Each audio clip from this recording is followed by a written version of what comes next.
Good morning students, this is your maths class. Today we will do worksheet 4 of unit 2. This is your part C. In a school there are, एक चीज़ पहले आप ध्यान से सुन लो, जब भी maths की class हो तो आप लोग बुक ओपन करके बैठोगे। अगर आपने अभी बुक ओपन नहीं करी तो वीडियो यहीं पॉज करके पहले बुक ओपन करोगे और पेज 25 निकालोगे। यस बेटा, अब आपने अपनी बुक ओपन कर ली है, पेज नंबर 25। अब हम इस स्टेटमेंट को पढ़ेंगे। आप अपनी बुक में साथ साथ फिंगर रख करके साथ साथ रीड करते जाओगे। In a school there are 1752 students in primary classes, 1825 in middle classes and 1790 in senior classes. तो यहाँ पर जो आ रहा है प्राइमरी क्लासेस, मिडिल क्लासेस और सीनियर क्लासेस, इनका मीनिंग क्या है आपको ये पता होना चाहिए कि हमारे स्कूल में जो बच्चे पढ़ते हैं उनकी क्लासेस को 3 पार्ट्स में कैटेगरी में डिवाइड करते हैं। एक है प्राइमरी क्लासेस। प्राइमरी क्लासेस कौन सी होती हैं? जो नर्सरी क्लास से लेकर के 5th तक के बच्चे आते हैं वो किस में आते हैं? प्राइमरी क्लासेस में। अब उसके बाद जो 8th तक बच्चे आते हैं वो कौन सी क्लास में आते हैं? मिडिल क्लासेस में। और 8th के बाद हम कौन सी क्लासेस के स्टूडेंट्स बन जाते हैं? सीनियर क्लासेस के। तो 5th तक प्राइमरी क्लासेस, उसके बाद 8th तक मिडल, और मिडल के बाद आगे हमारी कौन सी क्लासेस होती हैं? Senior classes. तो यहाँ पर आपसे आगे पूछा गया है find the total strength of the school. Total strength, strength का मतलब क्या होता है? Total number of students. तो हम इसके लिए क्या करेंगे? टोटल नंबर ऑफ स्टूडेंट्स को फाइंड आउट करेंगे स्कूल की स्ट्रेंथ बताने के लिए। तो हम क्या करेंगे? प्राइमरी क्लासेस के स्टूडेंट्स, मिडिल क्लासेस के स्टूडेंट्स और सीनियर क्लासेस के स्टूडेंट्स, तीनों को हम प्लस कर देंगे तो हमें क्या पता चल जाएगा? स्कूल की टोटल स्ट्रेंथ। अब देखिए सम को करना कैसे है। सबसे पहले हम लिखेंगे number of students in primary classes 1752। आपने एक चीज़ का ध्यान रखना है कि जब आप यहाँ पर नंबर लिखोगे तो बीच में कोमा नहीं लगाओगे। नेक्स्ट है number of students in middle classes 1825। Number of students in senior classes 1790। अब नेक्स्ट है total strength of the school. Total strength से मतलब मैंने आपको पहले भी बताया था, टोटल स्ट्रेंथ का मतलब टोटल नंबर ऑफ़ स्टूडेंट्स। अगर आप ये टोटल स्ट्रेंथ नहीं लिखना चाहते तो आप क्या लिख सकते हो? Total number of students in the school. Otherwise यही ठीक है, total strength of the school. तो इसके लिए हम क्या करेंगे? इन तीनों नंबर्स को प्लस करेंगे। तो राइट हैंड साइड से वंस प्लेस हम प्लस करेंगे। 5 and 2 7, उसके बाद है 5 and 2 7, 7 and 9 16, 16 का 6 carry is 1, 7 and 8 15, 15 and 7 22, 22 and 1 23 and carry is 2। तो 2 and 1 3, 4 and 5। तो हमारे पास क्या आंसर आ जाएगा? 5367। अब आप इस आंसर में पीरियड वाइज जो है सेपरेट करने के लिए हम कोमा लगा सकते हैं। तो हमारे पास total strength of the school कितनी आई? 5367 students. Now this is your part C. आप इस पार्ट सी को आप अपने पार्ट डी आप इसको अपनी बुक में पढ़ोगे फिंगर रख के स्टेटमेंट को, और मैं इसे यहीं से रीड कर रही हूँ। तो बुक पर फिंगर रख लो सभी बच्चे, इसको रीड आउट करेंगे। द कोस्ट, और इसको बहुत ध्यान से पढ़ना है।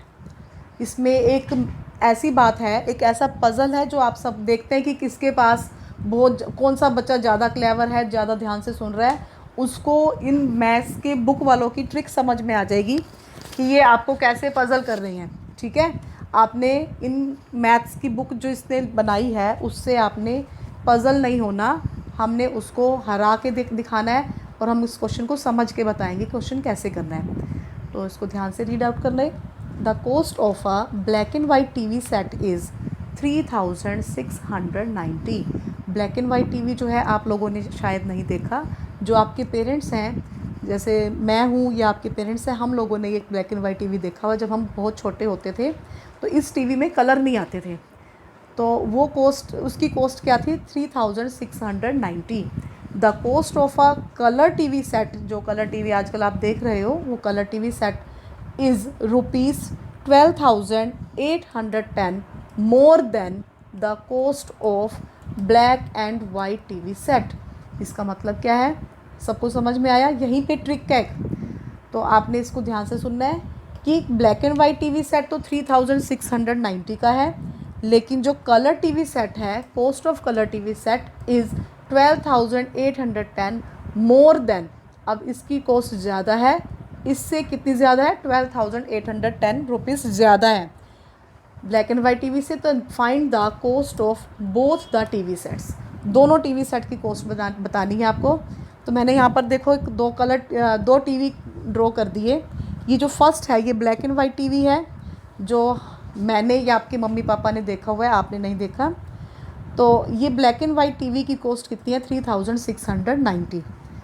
और जो कलर टीवी है जो हम आजकल घर में देखते हैं वो इस टाइप से है, उसकी कॉस्ट ज़्यादा है इससे, 12,810। तो बताओ इसकी कॉस्ट कितनी होगी, सोचो। यस, बिल्कुल ठीक सोचा आपने कि इन दोनों को प्लस कर देंगे तो हमें कलर टीवी की कॉस्ट पता चल जाएगी। तो हम क्या करेंगे, ब्लैक एंड वाइट टीवी की कॉस्ट और जितने रुपीस ये उससे ज़्यादा है, महंगा है, मोर देन है इसकी कॉस्ट जितनी, उन दोनों को प्लस करेंगे तो हमारे पास कलर टीवी की कॉस्ट आ जाएगी। तो हमने अभी कलर टीवी की कॉस्ट फाइंड आउट करते हैं। उसके बाद क्या हुआ कि आप एक शॉप पे गए, आपने ब्लैक एंड वाइट टीवी भी देखा, कलर टीवी भी देखा। कलर टीवी महंगा था, आपने उसकी कॉस्ट भी फाइंड आउट कर ली। फिर आपके मन में आया कि मैं दोनों ही टीवी ख़रीद लूँ। तो फिर क्या किया, इस शॉपकीपर से इस कस्टमर ने क्या किया, find the total cost of the both TV sets. उसे दोनों टीवी सेट खरीद लिए। तो बताओ उसने टोटल कितने पैसे दिए। तो हम क्या करेंगे, इसकी कॉस्ट तो हमें पता है, कलर टीवी की कॉस्ट फाइंड आउट कर लेंगे, फिर उसके बाद दोनों को फिर से प्लस कर देंगे। देखो अब इसे करना कैसे है। देखिए सबसे पहले दे रखा है cost of black and white TV. सबसे पहले हम ब्लैक एंड वाइट टीवी की कॉस्ट लिखेंगे 3690। Then cost of colour TV is मोर।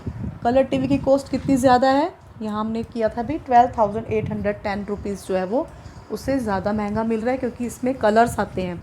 और ब्लैक एंड वाइट टीवी जो है उसमें हमें कोई भी कलर नहीं दिखता ब्लैक और वाइट के अलावा। तो कॉस्ट ऑफ कलर टीवी की कॉस्ट हम कैसे फाइंड आउट करेंगे, इन दोनों को प्लस करके। तो हमारे पास 0, 9 एंड 1 10 की 0 carry 1, 8 and 6 14 and 1 15 carry 1, 3 and 2 5 and 1 6 and 1।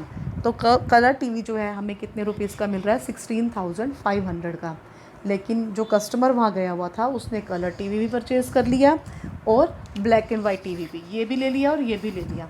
तो आपको बताना है कि ब्लैक एंड वाइट टीवी और जो हमने यहाँ पर कलर टीवी की कॉस्ट निकाली है 16,500, ये दोनों टीवी कितने के आएंगे। तो हम क्या करेंगे, 16,500 और 3,690 को प्लस कर देंगे। अब देखो हम इसको कैसे करेंगे। सबसे पहले हम कॉस्ट ऑफ कलर टीवी लिख लेंगे 16,500, cost of black and white TV 3,690। अब इन दोनों की टोटल कॉस्ट के लिए फिर से क्या कर देंगे, इनको प्लस कर देंगे। आप यहाँ ध्यान रखना कि यहाँ पर आप 1 या 2 लाइन का गैप छोड़ोगे, उसके बाद इसको करोगे, बिल्कुल मैच करके नहीं करना, यहाँ पे आपने स्पेस छोड़ना है। अब इनको प्लस करेंगे 0, 9, 5 एंड 6 11 कैरी 1, 6 एंड 1 7 और 3 10 की 0 carry 1 and 2।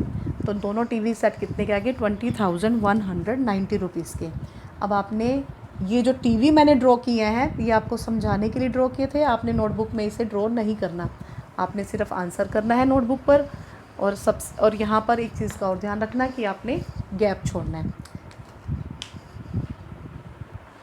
Now this is your part ई।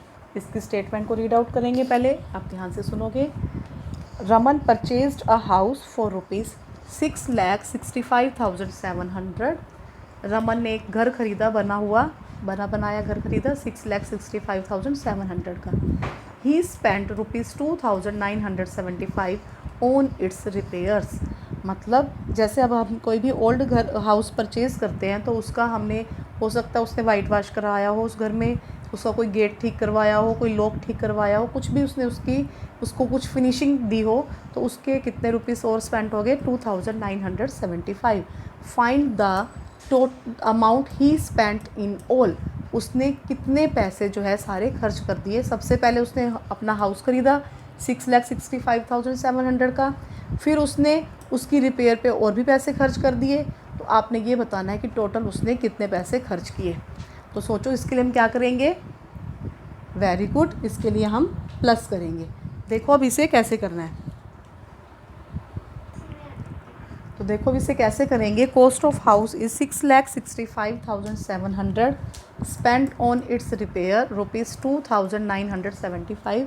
बहुत ज़्यादा ध्यान रखने वाली बात क्या है कि 2,975 आप राइट हैंड साइड से वंस प्लेस से शुरू करते हुए लिखते जाओगे, और आगे जो हमारे 2 स्पेस जो है 2 प्लेसेस जो है खाली रह गए, वहाँ पर हम क्या लिख सकते हैं, 0।